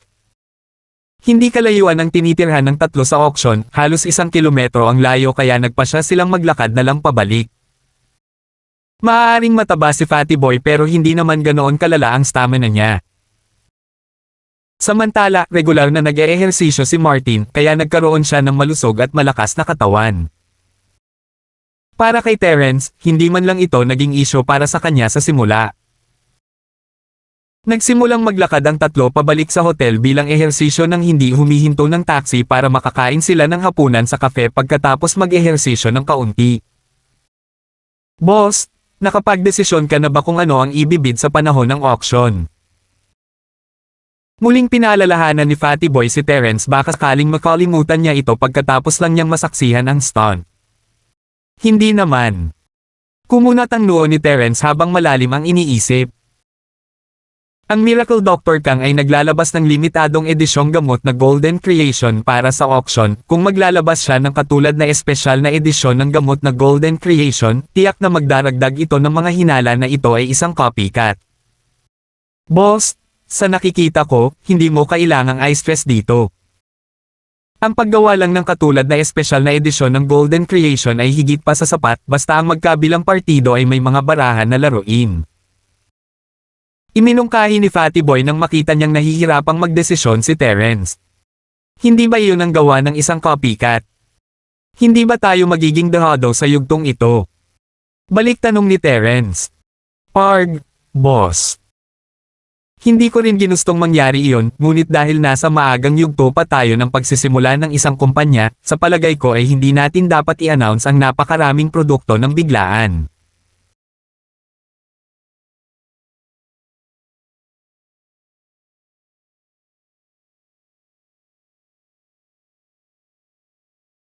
I-announce ang napakaraming produkto ng biglaan. Beat. Ito ay isang panuntunan sa negosyo, sabi ni Fatty Boy. Espesyal na edisyon na gamot sa pinsala ito ay pagkatapos. Tumanggaw si Terence bilang pagsang-ayon. Ang aming espesyal na edisyon na gamot sa pinsala ay magiging iba sa Miracle Dr. Kang's dahil magdaragdag ako ng ilan pang mga halamang gamot dito na magiging mabisa kahit para sa mga lumang peklat sa pamamagitan ng pagtaas ng pagbabagong buhay at pagpapabata ng mga selula ng balat. Ha? Boss, totoo ba yan? Ang gamot na iyon ay magkakaroon ng napakalakas na epekto. Nanlaki ang mga mata ni Fatty Boy sa pananabik. Tinitigan niya si Terence, hindi makapaniwala. Iyan ay hindi isang bagay na nalulupig, ito ay nagdaragdag lamang ng ilang mga halamang gamot dito. Natural, ang halaga ng gamot ay tataas din, mahinahong sabi ni Terence. Kung gayon, hindi dapat maging problema ang pagtaas ng gastos dahil ibebenta ang mga ito para sa auction at palaging ibinebenta ng Miracle Doctor Kang ang limitadong edisyong Golden Creation sa halagang 500,000 bawat kahon. Sabi ni Fatty Boy. Nako, medyo mahal iyon para sa isang gamot. Ang tubo ay higit pa sa sapat upang mabayaran ang gastos. Nagulat si Terence at medyo nagulat.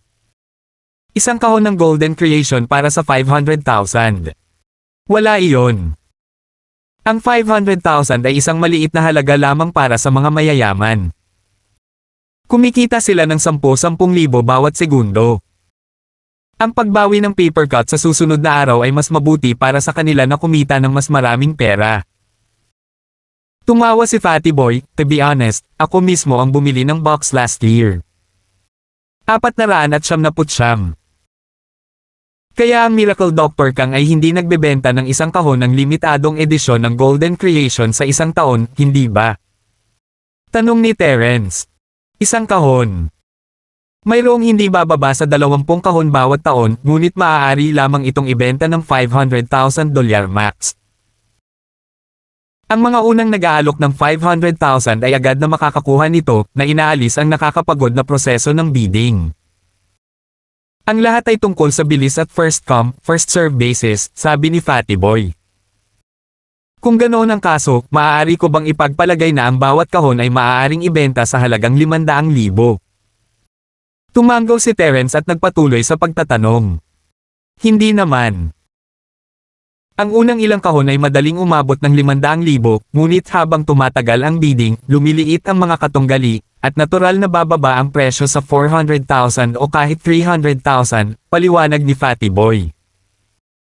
Mabuti ang 500,000, maghanap tayo ng mga botika sa malapit. Kailangan kong bumili ng ilang mga halamang gamot. Tumanggaw si Terence habang naramdaman niyang hindi naman masama ang tubo. Maaaring hindi ito magbenta ng kasing dami ng Peel of Life Extension at Toxic Cleansing, ngunit ito ay lubhang kapakipakinabang para sa pagpapaunlad ng reputasyon at katanyagan ng kumpanya. Halos masanay na si Fatty Boy sa kakayahan ni Terence. Si Terence lang ang makakagawa ng trick ng paggawa ng gamot isang gabi bago ang auction sa susunod na araw. Mag-o-order ako ng ilang magagandang bagay para sa pambalot at ipapadala ito ng mga tao dito nang wala sa oras. Tanong ni Fatty Boy. Ikuha mo lang ako ng isang bote para mapuno sila. Iiwan ko ang paniniwala sa bisa ng gamot para magdesisyon ang mga bidder, sabi ni Terence habang winawagayway ang kanyang kamay. Talagang natural na mabibili ang magagandang gamot. Hindi na natin kailangang balutin ng ganoon kaganda. Tumanggaw si Fatty Boy at sinabing, isa pang tipak ng pera ang natipid. Naramdaman ni Terence na talagang para sa negosyo si Fatty Boy. Ang pagpayag sa kanya na pamahalaan ng kumpanya ay hindi isang masamang ideya. Bago ko makalimutan, ano ang market price para sa normal na bersyon ng Miracle Doctor Kang na Golden Creation? Tanong ni Terence. Karaniwan itong 299 na ngunit iniisip kong ibenta ang aming gamot sa pinsala sa 288 Ngunit wala akong karapatang magdesisyon sa presyo ng gamot kung hindi ko alam ang halaga ng gamot, hindi ba? Sagot ni Fatty Boy. Ano? Ibinebenta natin sa 288. Nanlaki ang mga mata ni Terence. Ang Miracle Doctor Kang ay nagbebenta ng isang normal na Golden Creation sa halos 300 Sobra na ito. Paano kakayanin ng mga normal na tao ang ganoong presyo? Hindi ba ito masyadong matako? Laging gagawa si Terence ng mga paraan para pagnakawan ang mga mayayamang asshole na iyon na nag-aakalang sila ay napakasama ng tingin sa mga tao, ngunit ang ideya ng pagnanakaw ng pera ng mga tao ay hindi kailanman pumasok sa kanyang isipan. Masyadong mura. Tanong ni Fatty Boy matapos pagmasdan ang natulala na ekspresyon sa mukha ni Terence. Boss, ang Miracle Doctor Kang ay ibinebenta ito sa halagang 299. Kahit na wala tayong sapat na supply, sa palagay ko ay hindi magandang ideya na magtakda ng mas mataas na presyo kaysa sa kanila. Oo, alam ko na ang ating gamot ay halatang mas epektibo kaysa sa kanila. Matapos makinig kay Fatty Boy, alam ni Terence na malamang na mali ang naisip niya. Sa palagay ko, masyadong mahal ang pagpepresyo namin sa produkto. Ang halaga ng gamot na ito ay hindi man lang itinuturing na mahal, ilang dolyar lang. Nakangiting sabi ni Terence. Ga! Ilang dolyar? Nadapa si Fatty Boy, halos bumagsak sa malamig at matigas na lupa. Boss, maaari ba akong humingi ng paumanhin? Ilang dolyar? Paano ito posible? Iyan ay ginagawang ilang dolyar din ang golden creation ni Dr. Kang, di ba? Takang tanong ni Fatty Boy na halatang gulat na gulat. Wala akong ideya. Hindi ko pa nakikita. Umiling si Terence, iminumungkahi ko na ibenta natin ito ng mas mura para kahit ang karaniwang tao ay kayang bilhin ito dahil hindi mahal ang halaga. Oo naman, magiging mapagmalasakit at mapagbigay tayong kumpanya kung gayon. Si Fatty Boy ay nagngangalit ang kanyang mga ngipin at sinabi na may sakit sa puso, 199 kung gayon. Si Fatty Boy ay isang profiteer, ngunit dahil si Terence ay nagsalita, wala siyang magagawa laban dito, hindi ba? Kaya siya ay umatras at tinanggap ang adjusted price dahil ang pagbebenta sa 288 ay maaaring hindi rin lubos na masiyahan ang mga mamimili. 199. Sa totoo lang, naramdaman ni Terence na medyo mahal pa ito, ngunit wala siyang gaanong alam sa pamamahala sa negosyo at pagtatakda ng mga presyo, kaya nagpasya siyang tanggapin ang presyo pagkatapos makita ang masakit na mukha ni Fatty Boy. Oo naman. Nakahinga ng maluwag si Fatty Boy pagkatapos ng kasunduan ni Terence. Natatakot siya na baka hindi makontento si Terence sa presyo at bawasan ito sa 99 na ERM. Mawawala sila ng malaking kita kung ganoon ang kaso. Ito ay magiging isang malaking kawalan. Gumawa ako ng plano para sa susunod na auction at ipahayag ang presyo ng tingi sa publiko. Tumanggaw si Fatty Boy at idinagdag, Boss, ano sa tingin mo ang dapat na presyo ng painkiller? Ang halaga ay humigit kumulang $5 bawat paggamit at syempre, ang gastos ay bababa kung tayo ay gumagawa ng maramihan. Sa tingin mo, gaano kataas ang dapat nating itakda? Tanong ni Terence. Okay, isang kahon para sa 5 paggamit, itinatakda ito sa 199. Ayos ba iyon? Tanong ni Fatty Boy, sinusubukan ang limitasyon ng kanyang amo. Gawin itong 99, sabi ni Terence pagkatapos itong pag-isipan. Oo naman, tatanggapin namin ang desisyon mo, boss. Kung tutuusin ay nahulaan na ni Fatty Boy na babawasan ng kanyang amo ang presyo, kaya mas maaga siyang nagtakda ng presyo. Matapos itakda ang presyo ng 2 gamot, gamaan ang pakiramdam at labis na natuwa si Fatty Boy dahil hindi itinagos sa kanya ni Terence ang halaga ng gamot, ibig sabihin ay tinatrato siya ni Terence bilang partner, na sinasabi sa kanya ang isa sa mga malalaking sikreto.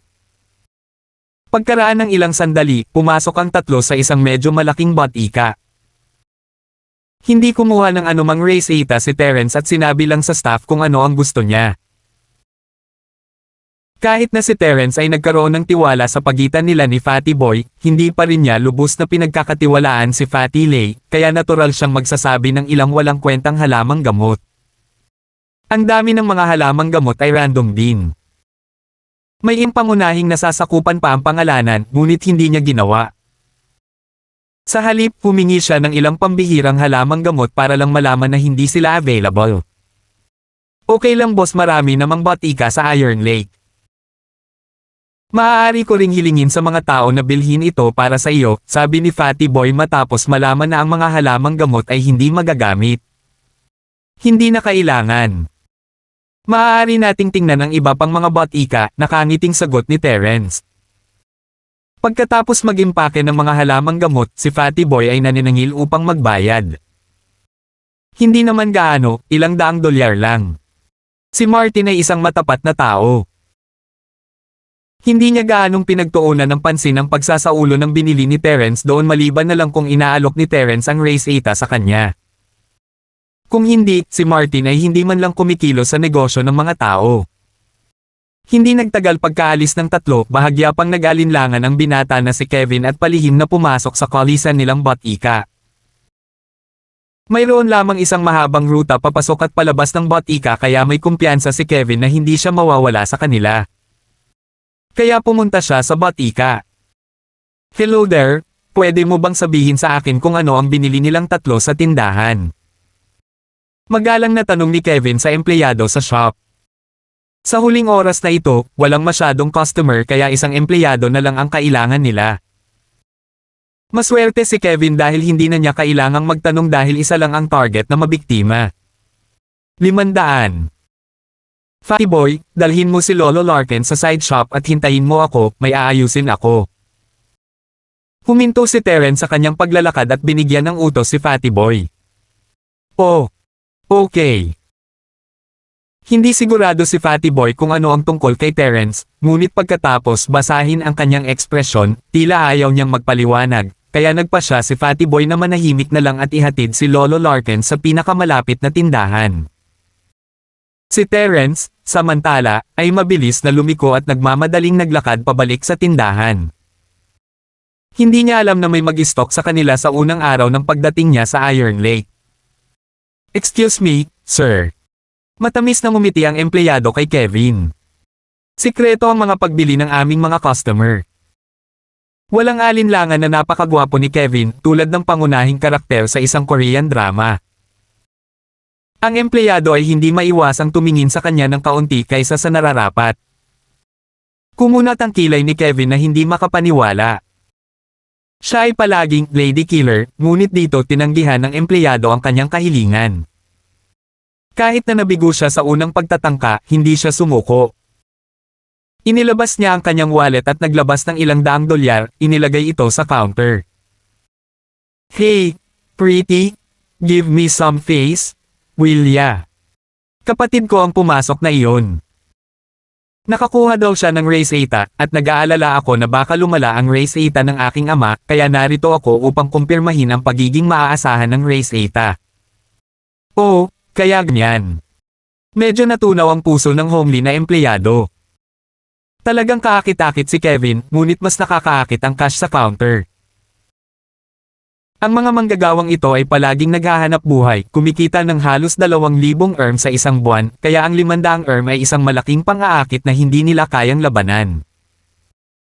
Bahagyang nag-alinlangan ang empleyado at mabilis na inilagay ang pera sa kanyang bulsa, naglabas ng listahan ng mga halamang gamot at inilagay ito sa counter.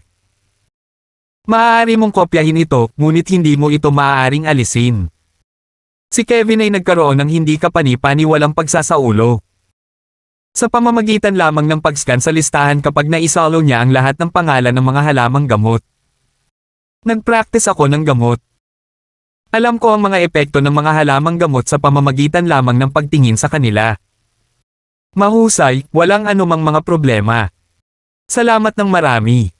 "Oo, okay." Nakahinga ng maluwag ang empleyado. Ito ang kanyang unang pagkakataon na nagtataksil sa isang customer. Sa kabutihang palad, sinabi ni Kevin na okay ang lahat. Gaman pa ang pakiramdam niya nang maisip na minsan lang itong sinulyapan ni Kevin. "See you, pretty, salamat talaga." Umalis si Kevin sa tindahan ngunit nakitang nagyelo kaagad. Si Terence ay nakatayo sa harapan niya. "Bakit mo ako ini-stop?" Tumingin si Terence sa kanya at pantay na nagtanong. Ayaw ni Terence na magkaroon ng gulo sa Iron Lake, ngunit may sumusunod sa kanya. Hindi naman niya pwedeng hindi na lang siya pansinin, di ba? Kapag nahaharap sa ganoong banta, palaging pipiliin ni Terence na harapin ang humahabol. Ang Jade ay hindi nagbigay ng anumang senyales o babala. Hindi kaaway ang lalaki, kaya nagpa siya si Terence na bigyan siya ng pagkakataon na ipaliwanag ang kanyang sarili sa halip na i-insta-killing ang golden class mid-face na binata. Sa paghusga sa hitsura ng lalaki sa harap mismo ni Terence, maaaring mahigit 20 taong gulang na siya, ngunit golden class mid-face na siya. Siguradong maganda siya. "Stalking you. Baka nagkakamali ka." Bahagyang nawala ng katinoan si Kevin ngunit bumalik sa normal. Ngunit baka sa kanyang mga mata ang pagkagulat at pagkagulat. Hindi niya alam na may isang taong kasing lakas ni Terence. Hindi itinago ni Kevin ang kanyang presensya habang sinusundan ng tatlo, ngunit nahuli siya ni Terence. Nagulat si Kevin na siya, bilang isang golden class mid-face, ay natuklasan. Ganun ba? Malamang hindi, hulaan ko. Nagkibit balikat si Terence at kabisado ang kanyang mukha. Mula sa kinatatayuan ni Terence sa ibang bansa, hindi niya kayang patayin ang taong ito. Masyado siyang maaakit ng atensyon kung aalisin siya dito. Dahil ang lalaking iyon ay hindi nagpakita sa kanya ng anumang masamang hangarin, pinadaan siya ni Terence at binigyan siya ng babala na huwag nang sumunod sa kanila. Kumunat ang noo ni Kevin habang lumalayo si Terence. Hindi niya maintindihan kung paano siya nahuli ng normal na binata na ito. Nalantad siya, kaya pinili niyang umatras. Hindi ito ang magandang panahon para sundan siya pagkatapos ng nangyari. Diniyal niya ang kanyang tiyuhin. Tito, natagpuan nila ako. Oh. Nagulat ang medyo may edad na lalaki. Nahanap ka. May malalakas ba silang bodyguard? Hindi ako sigurado, wala akong ideya kung paano nila ako natagpuan, ngunit pinigilan ako ng binata. Tinanong niya kung sinusundan ko sila. Malungkot at hindi masaya si Kevin. Naisip niya na siya ay isang profesional at na ito ay kasing dali ng ABC. Minamaliit niya ang kanyang target na nagresulta sa pagkakadiscover sa kanya. Okay lang, bumalik ka na, tapos na ang trabaho mo. Basta nalaman namin na magkatabi sina Celestino at Martin, okay lang. Ang nasa katanghaliang gulang ay huminto, pagkatapos ay nagutos, pumunta ka bukas sa kanilang kumpanya. Subukang kausapin si Celestino at makakuha ng ilang impormasyon tungkol sa kung ano ang kanyang ginagawa sa mapa ng balat ng kambing. Okay, uncle. Tumanggaw si Kevin at nawala sa dilim.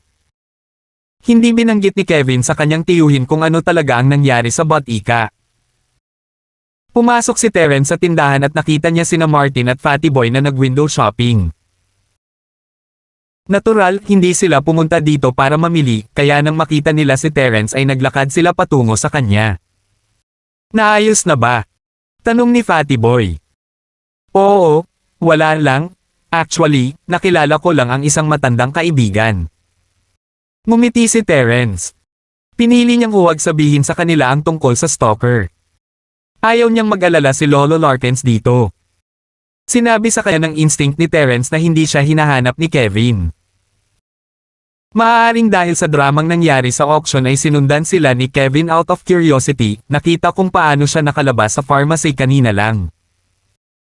Napagpasyahan ni Terence na siya ay isang komersyal na especially iya lamang, sinusubukang kumuha ng impormasyon mula sa kanila. Hindi naisip ni Terence na ang pagsubaybay ni Kevin ay dahil sa mapa ng balat ng kambing. Sa kabutihang palad, hindi binili ni Terence ang lahat ng kinakailangang halamang gamot sa isang tindahan, o kung hindi, ito ay talagang nakakagulo. Sa katunayan, kahit na binili ni Terence ang lahat ng ito sa isang tindahan, hindi ito magiging problema dahil magiging walang kabuluhan ito kung hindi nila makuha ang base ng gamot sa pinsala. Ang base ay isang mahalagang salik para ang mga halamang gamot at gamot sa pinsala ay magtulungan upang maging mabisa sa pagpapagaling ng mga lumang peklat. Sa pagbabalik sa hotel, pumunta si Terence sa isa pang botika at mabilis na binili ang lahat ng natitirang halamang gamot.